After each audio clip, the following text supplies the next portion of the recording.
Hey, good Monday morning. This is Ericwvr, Weaver Lawn Service. I'm sitting in one of my trucks because I'm fixing to drive over to Garrison, Texas. It's about an 18-minute drive, and I'm going to spend this morning looking at properties and turning in bids. But I'm going to drive over here. We handle properties, not just Nacogdoches, but we handle properties, Nacogdoches and surrounding areas. But I'm going to drive over here, and when I reach this first location, I'm going to get back with y'all and let you all see what I look for and how I gauge my properties and how I go about setting a price for each property. But anyway, be right back. Okay, and I'm back. I'm at the first location. Good thing about it is both locations are maybe 200 feet, 200 yards rather, away from each other. But as you can see, this is a foreclosed property that's just been bought, and it's pretty bad. Pretty bad ain't the word, it's bad. So the way I go about making this bid is I'm going to definitely charge, you have to include the drive over here, which was an 18-mile drive, and usually all of my properties are in close proximity of each other, but we have quite a few that's also spread out. And before I send one of my trucks over here, I come in. And another thing, I take care of all bids. Nobody bids for me. I take care of all bids. But as you can see, this place is pretty bad. It hadn't been maintained in a long time, and it's overrun. So it's going to take extra work to get this place in an acceptable order for the customer. So we're going to have to charge a lot extra for whipping this thing back into shape. But what I do is I look at the actual size of the yard, and this is a pretty good size lot. And I look at how long I think it's going to take me to do this particular property.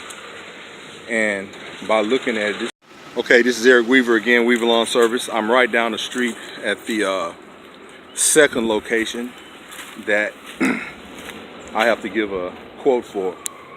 And as I said, this is also a foreclosed property that my customer bought, and he wanted me to give an estimate for this second property as well. And as you can see, this property hasn't been maintained in a long time, and it's completely overgrown. So once again, I'm going to have to charge this one the same as the other one for the drive down here, and for the initial first cleanup, which is understandable. If a property this property looked like it hadn't been cleaned in years. But the first initial cleanup is always a lot more than it would be if you get it under control. But once again, I look at the work that I have to do, how much work I have to do, the time it takes me to do it, the amount of weed eating and edging that we'd have to do if I have to pick up shrubs, limbs, and haul off, which is a few of them here, is not many. But with the equipment I have, it won't take long to knock out this property. But I'm in business to make a profit, so I'm making my business not to cheat anyone on price, but I also make it my business not to cheat me, because I have wear and tear on my equipment. I have gas to pay for, to gas up my trucks and equipment. I have employees to pay, so you have to factor in those things. A lot of people might not like when you charge what you charge, but I look at it like this: if the light bill is due or the gas bill is due, they're not going to negotiate with you. They're going to tell you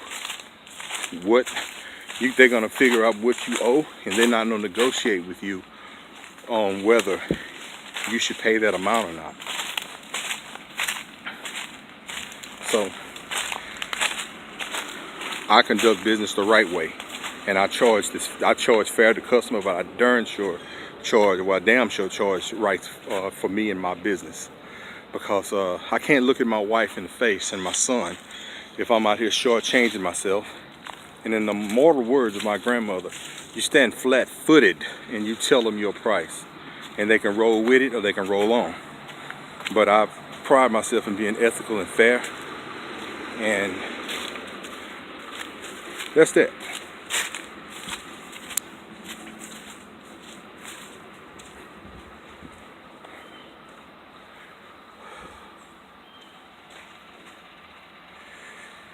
Anyway, that's the end of this video. On to the next property. This is Ericwvr, weaverlawnservice.com.